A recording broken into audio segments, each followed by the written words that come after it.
చాలా చాలా wonderful experience. ఎందుకంటే అప్పుడు ఎప్పుడో మేము ఆదిత్య 360 చేసినప్పుడు ఒక టైప్ ఆఫ్ టెక్నికల్ ఎక్సలెన్స్ చేసాం.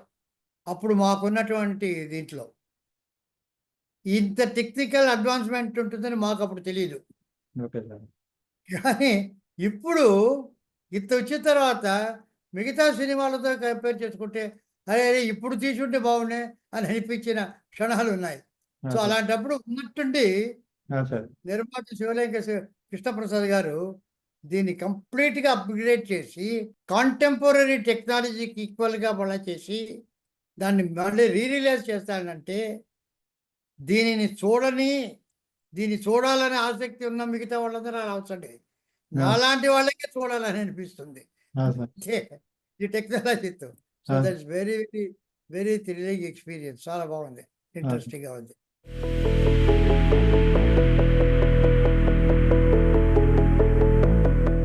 ఇది యాక్చువల్లీ చాలామంది నాకు back to the future inspiration అని అంటారు. అది కాదు. ఎందుకంటే బ్యాక్ టు ద ఫ్యూచర్ నిన్న వచ్చిన స్పిల్బర్గ్ తీసింది. నేను కాలేజ్ డేస్లో హెచ్జి వెల్స్ టైమ్ మెషిన్ చదివాను. Okay sir.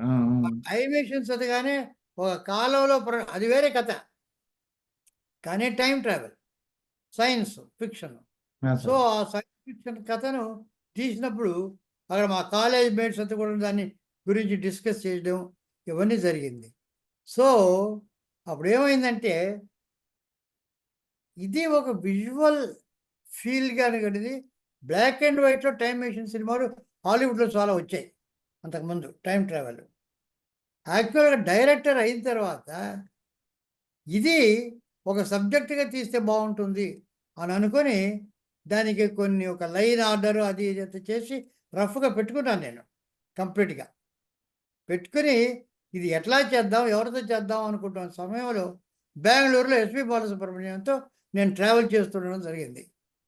అది ఇది మాట్లాడుతూ నా దగ్గర ఒక సబ్జెక్ట్ ఉందని ఆయనతో చెప్తాం. ఆయన చాలా ఎక్సైట్ అయ్యాడు. అరే చాలా బాగుంది, ఇది తప్పకుండా మనం చేయాలన్నాడు ఆయన. సో యాక్చువల్గా అది కృష్ణప్రసాద్ గారు తెలుసో తెలీదో, ఆయన ఒక 2-3 పెద్ద పెద్ద ప్రొడ్యూసర్కి చెప్పాడు ఇది కథ. చెప్తే ఇదేదో ఫ్యాంటసీగా ఎలా ఉంది, ఇది వాళ్ళకి సైన్స్ ఫిక్షన్ అనే కాన్సెప్ట్ అర్థం కాలే. అదేదో ఉంది, ఇది ఎట్లా అవుతుంది, యమగోళలాగా ఉంటుందా అలాగా అనుకున్నారే కానీ ఎస్పి బాలసుబ్రహ్మణ్యంకి చాలా నమ్మకం. అట్లా కాదండి, ఇది మనమే ఒక సపోర్ట్ చేసి మన గ్రూపులోనే కనుక తీస్తే బాగుంటుంది కృష్ణప్రసాద్ గారు చేయడం. కానీ కృష్ణప్రసాద్ గారి పెక్కి గొప్పతనం ఏంటంటే అంతంత పెద్దవాళ్ళు ఇదేమిటిని సందేహిస్తున్న సమయంలో ఇందులో ఏదో ఒకటి ఉంది అనేటువంటి ఫీలింగ్ ఆయనకు వచ్చింది. యాక్చువల్గా ఆయనకు కూడా సైన్స్ ఫిక్షన్ అనేటువంటి జానర్ తెలీదు, కానీ ఒక హంచ్, ఇది మామూలు ఫ్యాంటసీ కాదు, మామూలు చరిత్ర కాదు, ఇది ఏదో ఉంది అని చెప్పి ఆయన ఒక గుడ్డి నమ్మకంతో దూకాడు ఇందులో. అంటే ముందు వెనక చూసుకోకుండా, అంటే ఇది మనకి చేయగలమా, చేయడానికి ఎంత ఉంది అని చెప్పి ఏమైనా కూడాను ఎలా చేస్తామో మాకు తెలీదు. అంటే స్విమ్మింగ్ ఎలా నేర్చుకొని అని పుస్తకం చదువుతూ స్విమ్మింగ్ నేర్చుకోవడం కాదు, ముందర నీళ్ళలో దూకడం, తర్వాత స్విమ్మింగ్ నేర్చుకోవడం. అలా చేశాడు కృష్ణప్రసాద్ గారు. క్రెడిట్ అంతా కృష్ణప్రసాద్ గారిదే, ఆ గట్ ఫీలింగ్స్ రావడం. సో వాళ్ళు చేసి అది చెప్తే ఆయన చేద్దామన్నారు. అప్పుడు నేను చెప్పాను ఆయనతో, కృష్ణప్రసాద్తో స్టోరీ అతడు. ఇప్పుడు దీనికి క్యాస్టింగ్ ఏమిటంటే,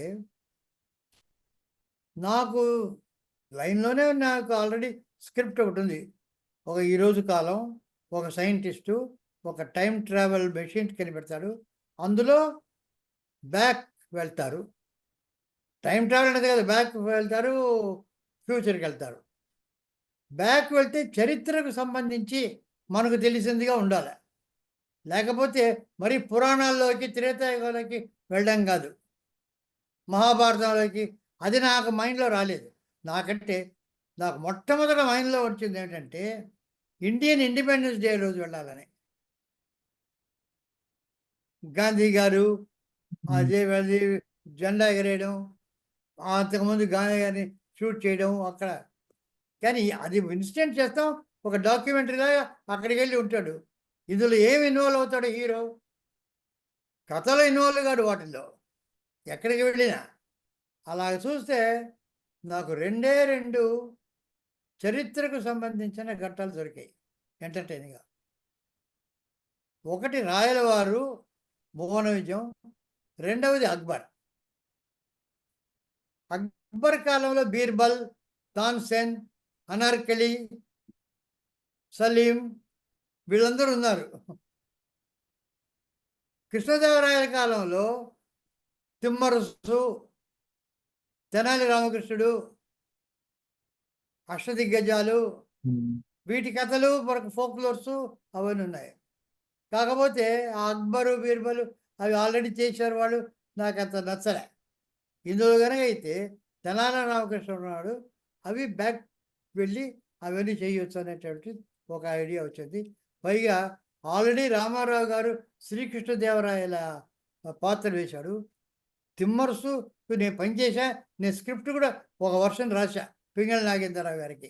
ఆ రోజుల్లో నాగేంద్రరావు గారు నా చేత ఒక్కొక్క స్క్రిప్ట్ ఫస్ట్ వర్షన్ రాయించేవారు. సో తిమ్మరుసు స్క్రిప్ట్లో నేను బాగా ఇన్వాల్వ్ అయ్యాను. కృష్ణదేవరాయల పాత్ర నాకు చాలా ఇష్టం, అది ఎన్నుకున్నాం, అది చేసాం. సో అది ఎవరు వెయ్యాలి అనుకున్నప్పుడు అప్పుడు ఒకే ఒక వ్యక్తి అలాగ రాణించాలంటే ఆ రోజు రామారావు గారు వేసిన పాత్ర మళ్ళీ ఈ రోజుకి బాలకృష్ణ గారు వేస్తేనే సరే అని చెప్పి వారిని సంప్రదించడం, అక్కడి నుంచి ఆయనకి చెప్పడం, చెప్పిన మరుక్షణం బ్రహ్మాండమైన ఫీల్ అయ్యారు. ఆయన ఇమ్మీడియట్గా సూపర్ బోల్ చేసేద్దాం. ఆయనే కొన్ని కిరీటం ఎలా ఉండాలి, అది ఎలా ఉండాలి, ఈ రకంగా ఉండాలి, నాన్నగారు అరేంజ్ చేశారు, ఇవన్నీ టకటకటక ఆయన దగ్గర నుంచి వెంటనే ఒక ప్రవాహంలాగా ఒక స్పాంటేనియస్ వచ్చింది. మనం ఎలా చేయాలని డిగ్నిఫైడ్గా ఆయన చెప్పి ఆయన ఇన్వాల్వ్ అయిపోయాడు. అప్పటి స్కెచెస్ గిచ్చెస్ ఎట్లా ఉండాలి అని చాలా మాట్లాడాడు. కానీ దీంతో పాటు భవిష్యత్తు నాకు చాలా ఇంపార్టెంట్. కృష్ణదేవరాయల పాత్ర అందరికీ తెలిసిందే, ఆ కథ అందరికీ తెలిసిందే. భవిష్యత్తులో కంటే ఏ రకంగా ఉంటుంది అనేది అది అది పూర్తి ఊహ ఆలోచన. అప్పుడు అమెరికన్ లైబ్రరీకి వెళ్ళా. అక్కడ ఫ్యూచరాలజీ అని ఒక కంప్లీట్ సెక్షన్ ఉంది. ఆ ఫ్యూచరాలజీ చదివితే అది చాలా పెద్ద సబ్జెక్ట్ అది. అంటే ఈవేళ ఒక చోట ఒక ఏరియాలో ఒక యూనివర్సిటీ ఒక కాలేజీ కట్టాలనుకోండి, 50-75 సంవత్సరాల తర్వాత ఆ ఏరియా ఎలాగ ఉంటుంది అనేటటువంటిది అంచనా వేయడం స్టాటిస్టిక్స్తో, అది ఫ్యూచరాలజీ. సో ఎన్నెన్ని రోడ్లు వస్తాయి, ఎంతమంది పాపులేషన్ పెరుగుతారు, ఎన్నెన్ని అంగళ్ళు వస్తాయి, జనానికి ఎట్లా ఉంటుంది, ఇవన్నీ టౌన్ ప్లానింగ్. ఇప్పుడు ఏదో ఒకటి సిటీ ఏదైనా కట్టాలనుకుంటే, క్యాపిటల్ ఏదైనా కట్టాలనుకుంటే 70-100 సంవత్సరాలు అయిన తర్వాత ఎలా ఉండాలనేది అంచనా వేయాలి. అది అసలు మెయిన్ ఫ్యూచరాలజీ. కానీ నాకు కావాల్సింది కట్టుకథలు ఫ్యూచరాలజీలో ఎవరెవరు చేస్తారని. అది నేనే ఇమాజిన్ చేసుకొని ఎవరో మైండ్లో ఏదైనా చేస్తుంటే వాయిస్లో వస్తుందని, ఇటువంటివన్నీ కూడాను మేమంతా ఊహించుకొని తమాషాగా నేను జంధ్యాల కూర్చొని అవన్నీ అనుకున్నాం. చక్కటి మాటలు, మన మనసులో ఏదనుకుంటే అది నోట్ల నుంచి వచ్చేస్తుంది మాటగా. కాస్త ఆలోచించవద్దు అంటే ఆలోచించకుండా ఎలాగ ఉన్నానండి అని ఆయనకి. ఇటువంటివన్నీ కూడా మేము అల్లుకొని ఫ్యూచర్ అంతా బాగా ఎంజాయ్ చేస్తూ రాసుకున్నాం.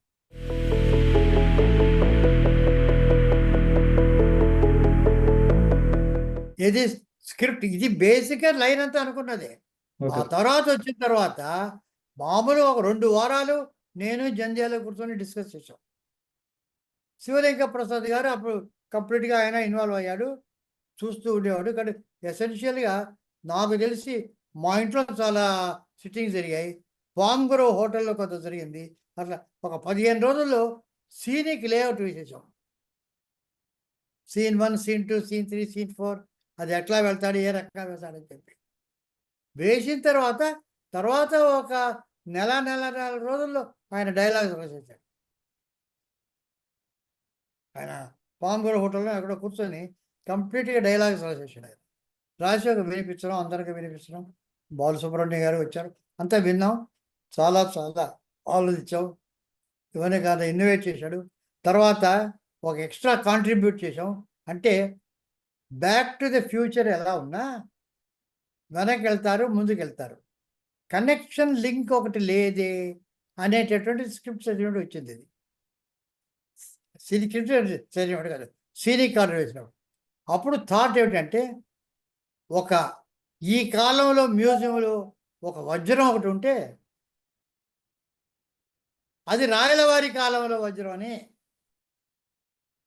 దానికి ఒక దొంగతనం ఏర్పడుతుంది, అది ఇప్పుడు ఉండే వజ్రానికి ఈ వజ్రమే భవిష్యత్తులో ఎలా రేస్ ఇన్విజిబుల్ రేస్ అవి ప్రసరించి దాన్ని ఎలా చేస్తుంది, ఈ రకంగా ఒక వజ్రాన్ని పెట్టుకొని దాంతో లింక్ చేసాం. మూడు ఎపిసోడ్స్, లేకుంటే లింక్ లేదు అక్కడికి. సో ఇది భవిష్యత్తు, వర్తమానం, తర్వాత పాత కాలం, భూతకాలం, భవిష్యత్, వర్తమాన కాలాలు అలా చేసాం. ఆ వజ్రం ఒకటి యాడ్ అయింది, దాంతో ఆయన స్క్రిప్ట్ రాసేసాడు.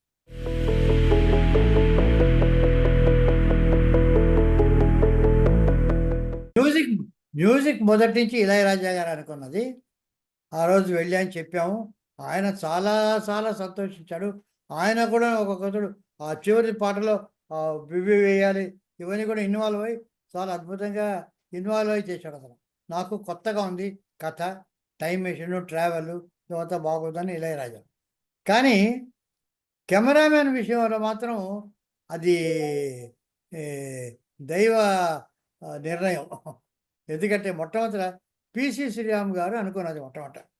ఆయన వచ్చాడు, ఆయన చాలా చాలా అద్భుతమైనటువంటి చేశాడు.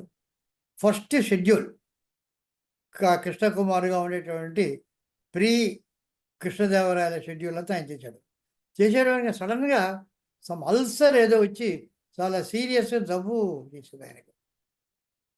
సో అతను చేయలేకపోయాడు. వాళ్ళ మదరు అసలు ఎవరిని, మేము ఊరికి చూడడానికి వెళ్ళాలన్నా ఆవిడ అలౌ చేయలేదు మమ్మల్ని. ఎందుకంటే మళ్ళా షూటింగ్కి పిలుస్తారేమో మమ్మల్ని, అతన్ని రెస్ట్ తీసుకుంటున్నాడు, అతను రాడు, లేకపోతే మేము పిలవడానికి వెళ్ళామా, మేము చూడమంటే వద్దు అనేసింది. మేము చూడలేదు. స్పీచ్ చెప్పాడు పాపం, నేను రాలేను, ఎవరైనా పెట్టుకోండి. సో కరెక్ట్గా అదంతా పిసి శ్రీరామ్ చేయడు. అక్కడి నుంచి ఒక 2 మాసాలు రాయలవారి సెట్టు, ఆ హాలు అవన్నీ చేయాలి. దానికి అలాట్ చేసాం కృష్ణదేవరాయలు. కరెక్ట్గా అదృష్టవశాత్తు విఎస్ఆర్ స్వామి గారు ఆ డేట్స్ ఆయన ఖాళీ. అంతకుముందు ఏదో పిక్చర్ అయింది, నెక్స్ట్ పిక్చర్ ఎప్పుడో స్టార్ట్ అవుతుంది, కరెక్ట్గా 2 మాసాలు వెంటనే ఒప్పుకున్నాడు. సో అవంతా విఎస్ఆర్ స్వామి గారు చేశారు టోటల్గా అక్కడ. సో ఆ లైటింగ్ కూడా ఆ కాలపు విఎస్ఆర్ స్వామి గారు చేసిన పద్ధతిలో, ఇది పిసి శ్రీరామ్ చేసే పద్ధతిలో వచ్చింది. కానీ విఎస్ఆర్ స్వామి గారిది కాగానే ఆయన అక్కడికి వెళ్ళాల్సి వచ్చింది, కాల్ షీట్స్ అయిపోయింది. సో అప్పుడు కబీర్లాల్ ఆల్రెడీ కొన్ని ట్రిక్స్ అవి చేశాడు కనుక భవిష్యత్ అంతా కబీర్లాల్ చేశాడు. సో ఇది ప్యూర్లీ దైవనే, అది అదృష్టం మాది కాదు. ఈ కెమెరామెన్ మాత్రం 3 కెమెరామెన్ దీనికి ఇలా ఉండాలా, ఒక్కొక్క ఏజ్కి తగ్గట్టు, ఆ లైటింగ్కి తగ్గట్టు ఒక్కొక్క కెమెరామెన్ ఉండాలా అని ఏదో ఒక అతీత శక్తి ఒకటి నిర్ణయించింది. దాని ప్రకారం ఏం చేశాం.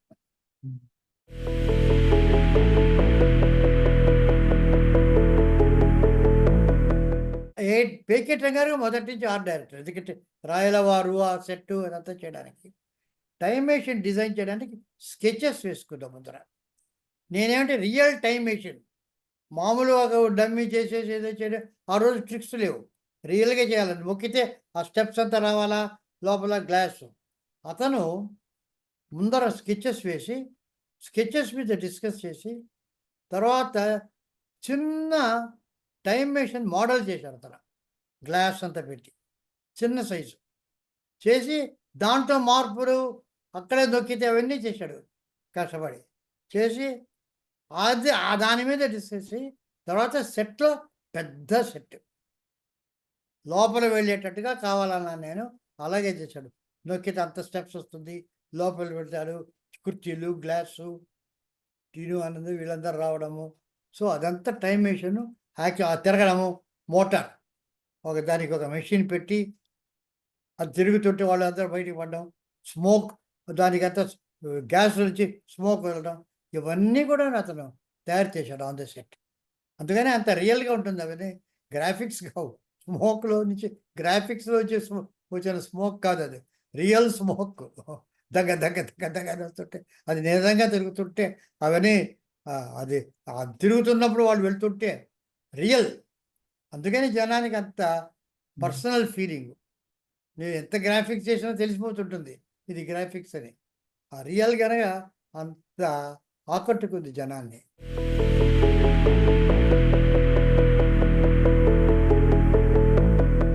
యాక్చువల్గా అంటే కేర్ అంటే బాలకృష్ణ గారు ఉన్నారు. మాకు ఈ సబ్జెక్ట్లో ముఖ్యమైనది ఏంటంటే టైం కావాలి. ఇక్కడ నాకు చెప్పారు చాలామందిని కృష్ణప్రసాద్ గారు ఇవన్నీ యాక్చువల్గా తీసుకున్నది ఆర్టిస్టు సంప్రదించడం. ముఖ్యంగా నాకు విజయశాంతి గారిని ఎప్పుడు మీట్ కాలేదు. యాక్చువల్గా నేను ఏ రోజు ఆమెతో దీని గురించి సంప్రదించలే, నాకు దాని గురించి తెలియదు. అది ఆయన పాటికి ఆయన వాళ్ళు బాలకృష్ణ గారు అంత అనుకొని విజయశాంతి గారు ఉంటే బాగుంటుంది. ఆమె చాలా ఎక్సైట్ అయింది పాపం, తప్పకుండా చేయాలని. కానీ టైము, కాల్ షీట్స్ వాటి మీద ఉంది.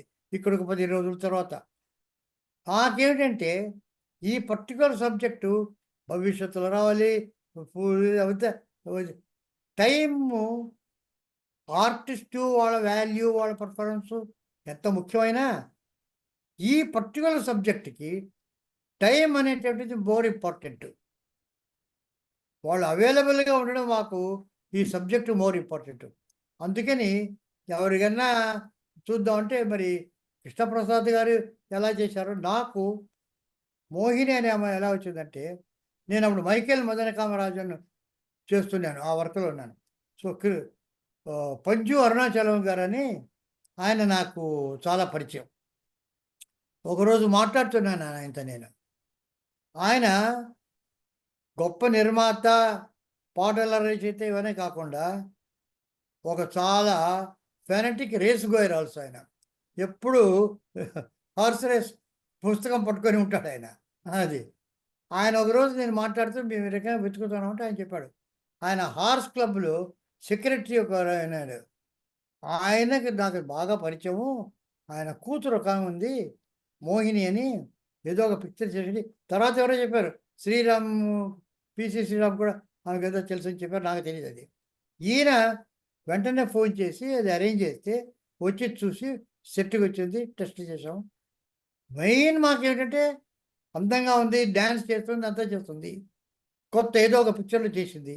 కానీ availability through out the picture availability అది ముందర అడిగాం. నాకే అభ్యంతరం లేదు. She is excited. ఇటువంటి పిక్చర్ దొరకడం కష్టం, నేను తప్పకుండా చేస్తాను. ఆ అవైలబిలిటీ చాలా ఇంపార్టెంట్ అయింది. సో ఫ్యూచర్కి వెళ్ళినా, కృష్ణదేవరాయలకి వెళ్ళినా, ప్రజెంట్కి వెళ్ళినా త్రూ అవుట్ ఆమె ఉండింది. అది చాలా మాకు ఇంపార్టెంట్ అది. అందుకని ఆ మోహిని అవన్నీ బుక్ చేశాం.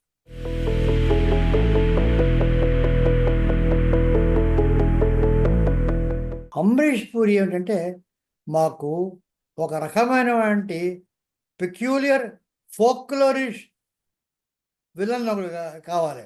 అందులో మిస్టర్ ఇండియా అటువంటి మొగ్గాంబో అని ఇవన్నీ చేస్తూ, అంటే పిల్లలకు జనరల్గా అది వాళ్ళు ఎంజాయ్ చేస్తూ అలాంటి ఒక విలను, రెగ్యులర్గా చాలా భయపడే విలన్ కాదు, అతను చూస్తే ఒక ఎంటర్టైన్మెంట్ వచ్చే విలను. అది నాకు అమరీష్ పూరిలో కనిపించింది. అతన్ని పిలిపించి అదే అందుకనే అతను వచ్చినప్పుడల్లా వాయిలెన్స్ వాయించడం, అతనికి ఒక పెక్యూలియర్ అన్ని రకరకాల క్యూరియస్ పెట్టడం, ఇటువంటివన్నీ కూడాను. గన్ ఎత్తినప్పుడు అందరూ వాయిలెన్ వాయిస్తుంటారు, ఏదేదో క్యూరియస్ అవన్నీ వజ్రాలు ఎక్కడున్నా, ఒక తంబూర ఉన్నా, ఒక వీణ ఉన్నా సేకరించడం, ఇటువంటి ఫన్నీ లుక్ ఉండింది. సో, ఈ బుక్ అమరీష్ పూరి గారు. ఎంజాయబుల్.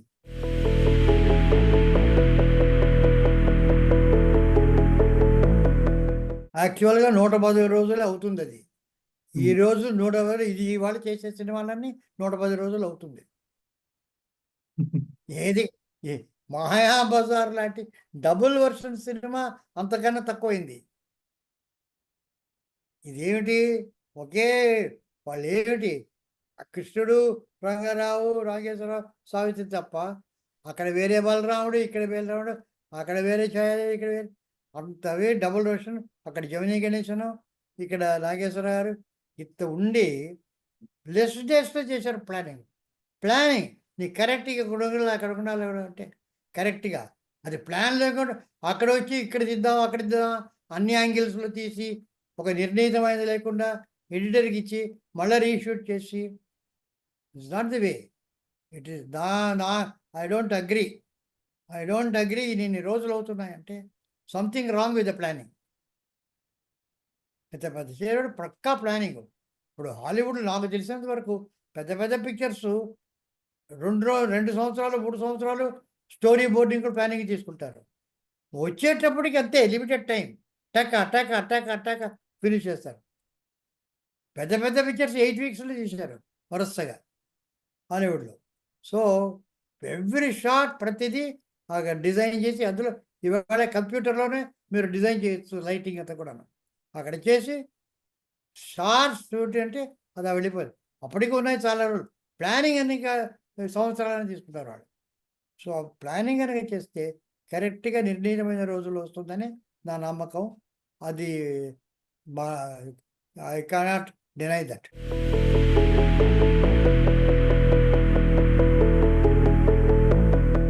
కృష్ణదేవరాయలు అనుకున్న తర్వాత ఒక బాలకృష్ణ గారు తప్ప ఇంకేం లేదు. కృష్ణదేవరాయలు అనుకున్న తర్వాత వెంటనే ఆయన ఎందుకంటే వాళ్ళ నాన్నగారు చేశారు, వాళ్ళు చేశారు. బాగా కృష్ణ ఇంకెవరు ఉన్నారు ఇప్పుడు ఆలోచించిన ఇవాళ కూడా నాకు దొరకడం లేదు. So, that is the thing. Balakrishna గారికి వెళ్ళడం, ఒకసారి అపాయింట్మెంట్ ఫిక్స్ చేయడం, రాయడం. సో, ఆయనే కరెక్ట్. ఇవాళకి కానీ ఇప్పటికి వరకు నాకు ఆ రీప్లేస్మెంట్ లేదు బాలకృష్ణ గారికి, కృష్ణదేవరాయలకు.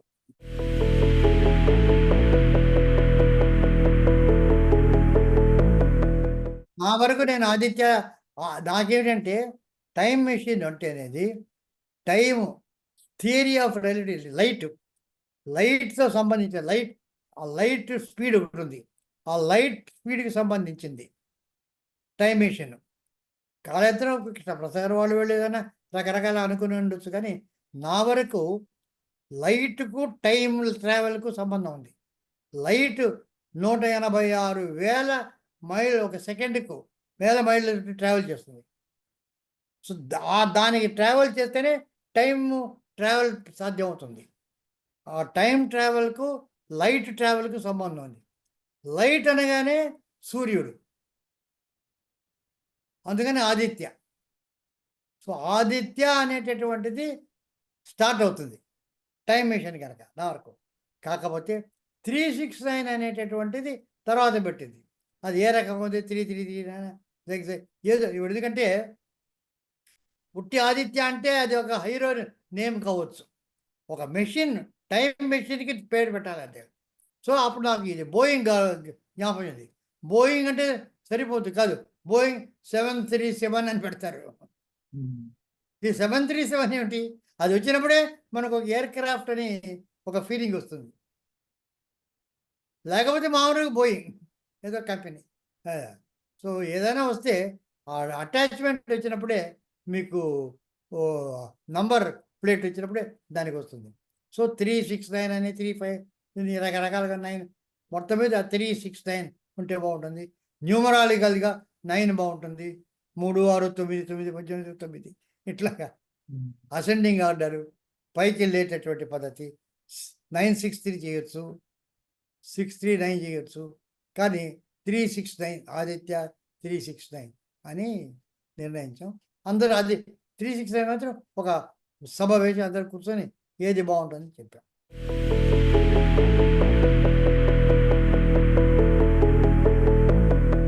అంటే బాగా ఆడిందట అవును.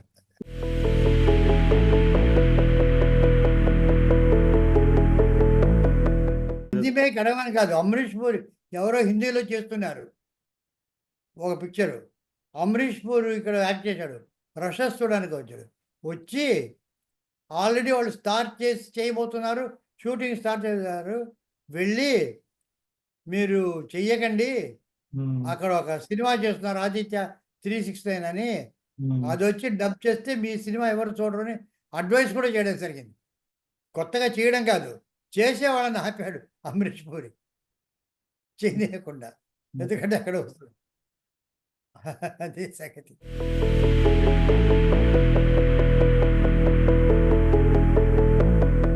అది అంటే పాపం మేము స్క్రిప్ట్ చేసి బాలకృష్ణ గారికి చాలా చాలా ఎంతూజియాజం. ఏ రోజైనా ఇది చేసి తీరాలి. సో ఆ రకంగా మేము చేసాం. నేను ఒక లైక్ చెప్పి కంప్లీట్‌గా స్క్రిప్ట్ కూడా రాసా.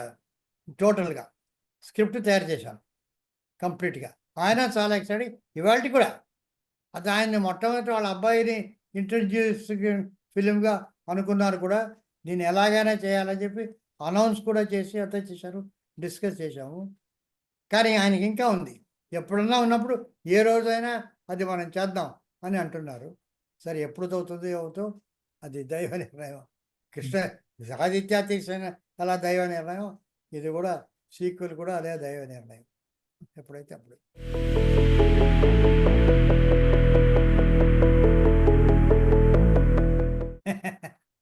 ఇప్పుడు నాకు నిజంగా చెప్పాలంటే 93 ఏళ్ళు దాటి ఉన్న సమయంలో నేను జీవితంలో నేర్చుకున్నది ఏమిటంటే, మొన్నటి కన్నా నిన్న గొప్పది.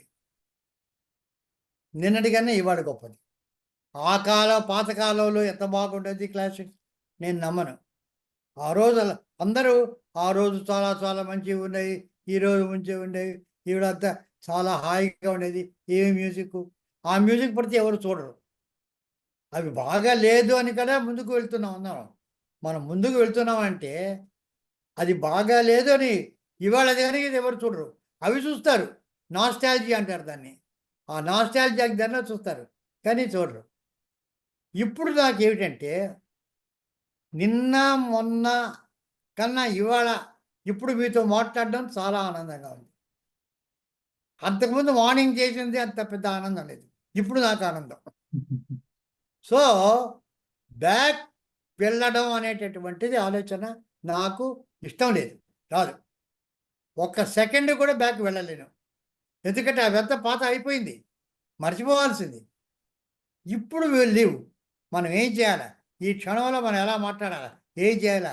ఏమేమి అడుగుతారో? ఏం చెప్పాలా? అనే దాని మీద ఆనందం. ఇక నెక్స్ట్‌కి వెళ్ళొచ్చు. ఆలోచించొచ్చు. నెక్స్ట్‌కి ఎలా ఉంటుందని. అది థ్రిల్లిపోతుంది నాకు. నెక్స్ట్‌కి పోతుందనేటటువంటిది నెక్స్ట్ వచ్చినప్పుడు ఆ థ్రిల్ అనుభవిద్దాం. ఇప్పటి నుంచే కాదు రేపు మనం వెళ్తే ఈ రకంగా హైదరాబాద్‌కి వెళ్తే ఇక్కడ ఎక్కడ ఉంటాం? ఏ రకంగా ఉంటాం? ఇవన్నీ ఆలోచనలొద్దు. నెక్స్ట్ సెకండ్ నుంచి ఆలోచన లేదు. ప్రీవియస్ సెకండ్ నుంచి అవి ఆలోచన లేదు. Live for the present and enjoy and experience the present. అది నా ఇప్పుడు 93 ఇయర్స్ నా ఫిలాసఫీ.